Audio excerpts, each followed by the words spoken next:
देश में सदियों से पुराने आपराधिक कानून जो अंग्रेजों के समय में लागू हुए थे वो चले आ रहे थे और अब दिसंबर में 3 नए आपराधिक कानून हमारे देश में लागू हो चुके हैं।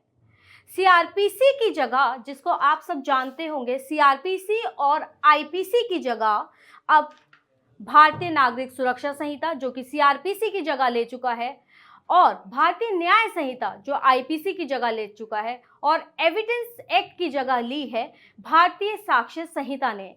तो अब आप सभी जानना चाहते होंगे कि आखिर इन कानूनों में क्या बदला गया है, क्यों लोगों के दिमागों में इतने सवाल आ रहे हैं कि क्या प्रोविजंस बदल दिए गए थे, पहले क्या होता था और अब क्या होने वाला है। इसी के लिए रेड माइक लेकर आया है कानून की पाठशाला, जिसमें हम आपको बताएंगे कि आईपीसी में क्या होता था। आईपीसी वो कानून था जिसमें किसी भी अपराध के लिए सजा बताई गई थी। अब उसकी जगह ले ली है भारतीय न्याय संहिता ने, जिसमें बताया जाएगा कि अब अगर कोई अपराध होगा तो उसके लिए क्या सजा होगी। आज हम बात करने वाले हैं सेक्शन 124A जो आईपीसी के अंदर होता था, जिसे आप राजद्रोह सेडिशन के नाम से जानते थे, जिसमें 124A जिसे राजद्रोह,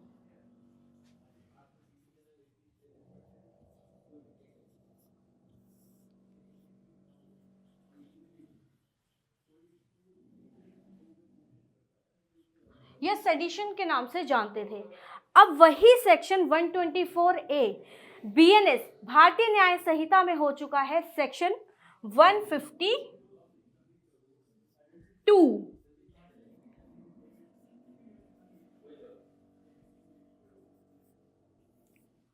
बहुत सारे लोगों के दिमाग में, सबसे पहले मैं क्लियर करना चाहूंगी कि बहुत सारे लोग ये सोचते हैं कि राजद्रोह को बदलकर अब देशद्रोह कर दिया गया है, क्योंकि गवर्नमेंट की जगह पहले हम गवर्नमेंट के बारे में बात करते थे कि अगर आपने गवर्नमेंट के बारे में कुछ कहा तो उसे राजद्रोह कहा जाता था, और सेक्शन 152 में कर दिया गया है, गवर्नमेंट को रिप्लेस कर दिया गया है वर्ड इंडिया से, यानी कि देश के खिलाफ।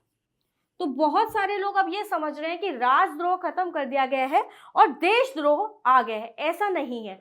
सबसे पहली बात कि सेक्शन 124A ये कहता था कि अगर गवर्नमेंट के अगेंस्ट डिसअफेक्शन कोई बढ़ाता है, यानी कि उसके खिलाफ बातें करता है जिससे लोगों के खिलाफ, लोगों के अंदर सरकार के खिलाफ भावनाएं भड़कती हैं या सरकार के खिलाफ वो विद्रोह कर देते हैं, तो ऐसे केसेस में चाहे बोलकर, लिखकर, या कोई ऐसी स्पीच दे देता है, न्यूज़पेपर में लिखता है, या किसी भी तरीके से लोगों को सरकार के खिलाफ भड़काता है, तो ऐसे केसेस में सेक्शन 124 में एफआईआर हो जाती थी और लोगों को अरेस्ट कर लिया जाता था।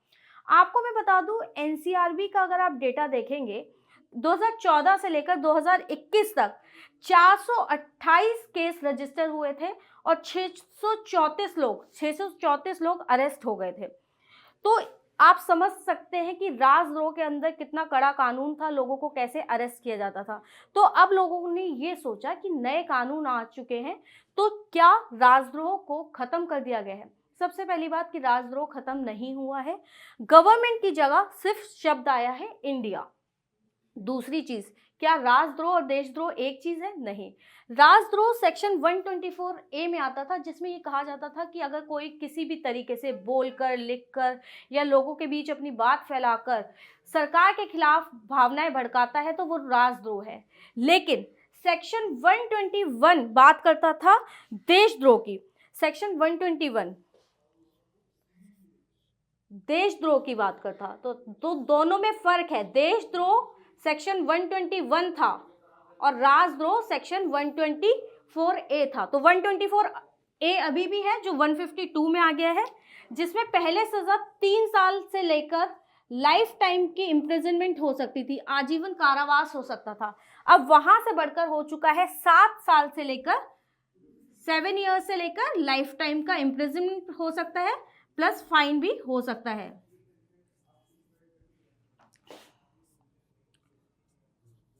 और जो देशद्रोह की बात थी, जो सेक्शन 121 में, कि अगर आप देश के खिलाफ किसी भी आतंकवादी गतिविधि में सम्मिलित होते हैं या लोगों का सपोर्ट करते हैं, किसी टेररिस्ट ऑर्गेनाइजेशन के साथ जुड़े हैं, देश के ऊपर हमले करने में शामिल है या किसी भी तरीके से देश के खिलाफ अगर आपने कुछ किया तो वो सेक्शन 121 में देशद्रोह होता था, जिसमें आपको डेथ पेनल्टी भी मिल सकती थी, यानी कि फांसी तक की सजा भी मिल सकती थी, जो अभी भी लागू रहेगी और ये सेक्शन 147 में कवर होगा और इसमें आपको डेथ पेनल्टी भी मिल सकती है, यानी कि फांसी की सजा भी हो सकती है अगर आप देशद्रोह में थे। तो सबसे पहली बात कि राजद्रोह और देशद्रोह अलग है। राजद्रोह सेक्शन 124A में आता था और देशद्रोह सेक्शन 121 में था। भारतीय न्याय संहिता में राजद्रोह सेक्शन 152 में है और देशद्रोह सेक्शन 147 में है। सजा देशद्रोह में पहले भी डेथ की थी और 147 में भी डेथ की है। राजद्रोह में पहले 3 साल से आजीवन कारावास और अब 7 साल से आजीवन कारावास तक की सजा हो सकती है। दूसरी बात कि आखिर इस सेक्शन की डेफिनेशन में भी क्या कोई चेंज हुआ है? जी हाँ, पहले बात होती थी जब 124A की, तब ये कहा जाता था कि अगर भारत सरकार के खिलाफ कोई भी बोलकर, लिखकर या किसी भी तरीके से डिसअफेक्शन, डिसलॉयल्टी करता है, यानी कि भावनाओं को लोगों की भावनाओं को भड़काता है कि वो सरकार के खिलाफ बोलना शुरू कर दे या उसके खिलाफ सशस्त्र विद्रोह कर दे, आर्म्ड रिबेलियन कर दे, तो ऐसे केसेस में इसको राजद्रोह कहा जाता था। और मैंने आपको बताया कि 2014 से लेकर 2021 तक 634 लोग इसमें अरेस्ट हुए थे और 428 केस रजिस्टर हुए थे। और अब ये 152 हो गया है कि भारत सरकार की जगह भारत के खिलाफ अगर आपने कुछ कहा, भारत की एकता, अखंडता, संप्रभुता के खिलाफ अगर आप कुछ करते हैं, कहते हैं, तो ये राजद्रोह माना जाएगा। तो राजद्रोह अभी खत्म नहीं हुआ है, वो 152 में है। उसके लिए 3 साल से बढ़कर 7 साल, यानी कि 7 साल से लेकर आजीवन तक कारावास तक की सजा हो सकती है। और देशद्रोह 121 की जगह 147 में आ गया है, जिसमें डेथ पेनल्टी हो सकती है। अगर देश के खिलाफ कुछ किया गया तो उसको कठोर से कठोर दंड मिलेगा। पार्लियामेंट में भी अमित शाह जी ने यह कहा कि अगर कोई भी व्यक्ति सरकार की आलोचना करता है तो उसे सहा जा सकता है, लेकिन अगर देश के खिलाफ कुछ कहा गया तो उसे कठोर से कठोर सजा मिलेगी। और इसी के लिए सजाओं को और कड़ा कर दिया गया। 124A में जो 3 साल थी उसे बढ़ाकर 7 साल कर दिया गया। दूसरी बात कि डेफिनेशन में क्या बात कही गई है। पहले डेफिनेशन में था कि सरकार के खिलाफ अगर डिसअफेक्शन हुआ, सरकार के खिलाफ, ये बहुत महत्वपूर्ण बात है कि पहले सरकार के खिलाफ अगर कुछ भड़काया गया तब सजा होती थी, अब देश के खिलाफ। तो ये सबसे बड़ा महत्वपूर्ण बात है कि देश के खिलाफ कुछ कहने पर,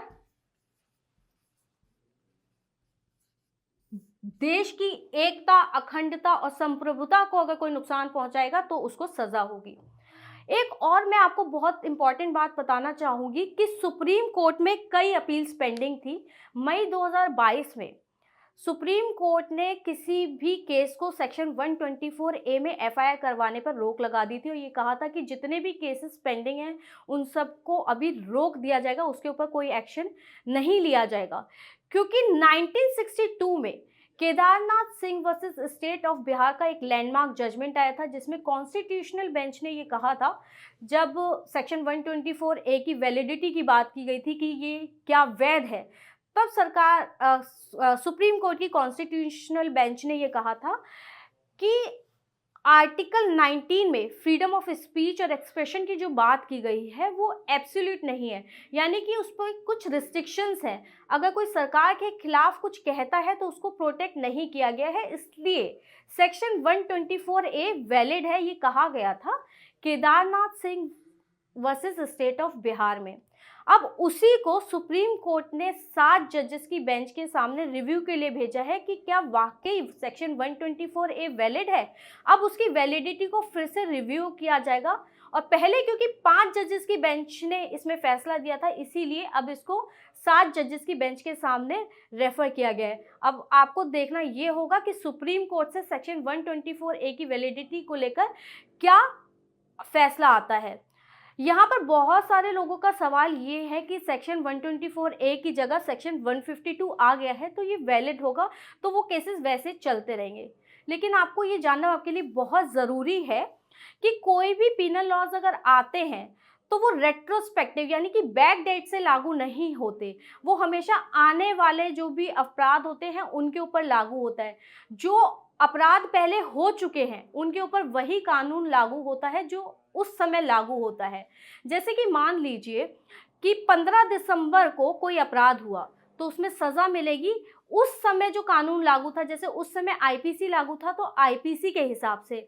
अब अगर 15 जनवरी को कोई का अपराध होता है तो उसमें सज़ा मिलेगी भारतीय न्याय संहिता के हिसाब से, क्योंकि उस समय भारतीय न्याय संहिता लागू होगा। तो इसीलिए सेक्शन 124 ए की वैलिडिटी जो आईपीसी की था कि उन केसेस का क्या होगा, वो सुप्रीम कोर्ट की 7 जजेस की जो बेंच बैठेगी वो डिसाइड करेगी कि अब उन केसेस का क्या होगा। आई होप आपको समझ आ गया होगा कि राजद्रोह सेक्शन 124 ए जो अब सेक्शन 152 हो गया है उसमें क्या चेंजेस आए हैं। सजा बढ़कर 3 साल से 7 साल हो चुकी है, यानी कि पहले 3 साल से लेकर आजीवन कारावास हो सकता था, अब 7 साल से लेकर आजीवन कारावास तक की सजा हो सकती है। इसके अलावा गवर्नमेंट को बदलकर इंडिया का नाम दे दिया गया है। उसके अलावा पहले कहा जाता था कि अगर सरकार के खिलाफ कोई भड़काता है किसी भी तरीके से तो उसे राजद्रोह कहा जाता था। अब अगर कोई देश के खिलाफ भड़काता है या देश की एकता, अखंडता या संप्रभुता के खिलाफ कुछ करता है या भड़काता है या किसी भी तरीके से अलगाववादी सोच को बढ़ावा देता है या भड़काता है तो उसे 7 साल से लेकर आजीवन कारावास तक की सजा हो सकती है। धन्यवाद।